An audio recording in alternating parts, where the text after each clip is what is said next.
Neobične morske životinje. Riba sa prozirnom glavom. Macropina microstoma. Ova riba ima potpuno providnu glavu ispunjenu tečnošću. Dugo sam mislilo da njene oči gledaju samo nagore, ali su istraživanja pokazala da one mogu da ih rotiraju unutar glave. Ono što na prvi pogled liči na oči su zapravo njeni organi mirisa, dok su oči jarko-zelene kugle smeštene duboko u lobanji.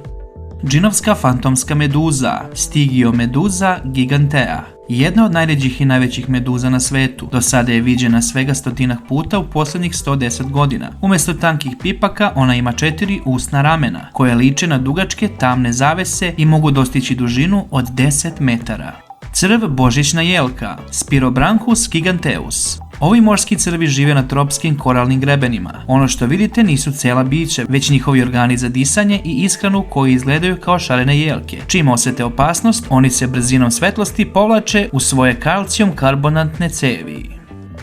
Goblin ajkula, Mitscurina ovstonii. Ova ružičasta ajkula naseljava dubine veće od 1200 metara. Njena najčudnija karakteristika je vilica koja se izbacuje napred poput opruge, kako bi zgrabila plen, dok joj dugačka njuška služi kao detektor električnih polja drugih životinja.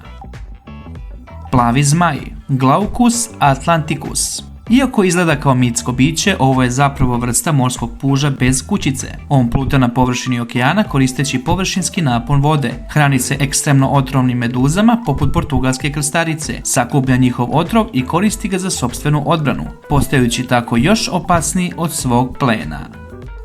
Vampirska lignja, Vampiroteuthis infernalis.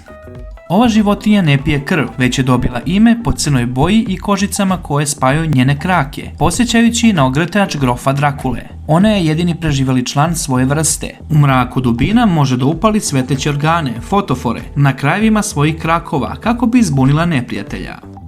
Tumbo hobotnica, Grimpoteuthis. Ovo je najdublja živuća vrsta hobotnice. Ima peraja koje posjećaju na uši slona damba. Zbog ekstremnog pritiska na dubinama od preko 4000 metara, njeno telo je želatinasto i meko, a o njenom načinu razmnožavanja i životnom veku se dalje zna veoma malo. Riba crni gutač. Ova mala riba, koja može da naraste do 25 cm, je rekorder u prejedanju. Ima rastegljiv stomak koji joj omogućava da proguta plen koji je 10 puta teži i dvostruko duži od nje same. Ponekad proguta toliko veliki plen da on počne da truli pre nego što ga riba stvari, stvarajući gasove zbog kojih riba ispliva na površinu gde je naučnici obično i pronalaze. Yeti kraba, Kiva hirsuta. Otkrivena je tek 2005. godine u blizini hidrotermalnih izvora kod Uskršnjih ostrva. Njeni krakovi su prekriveni gustom belom dlakom, setama, u kojoj ona zapravo uzgaja bakterije kojima se hrani. Ove bakterije također detoksikuju vodu punu minerala, u kojoj kraba živi.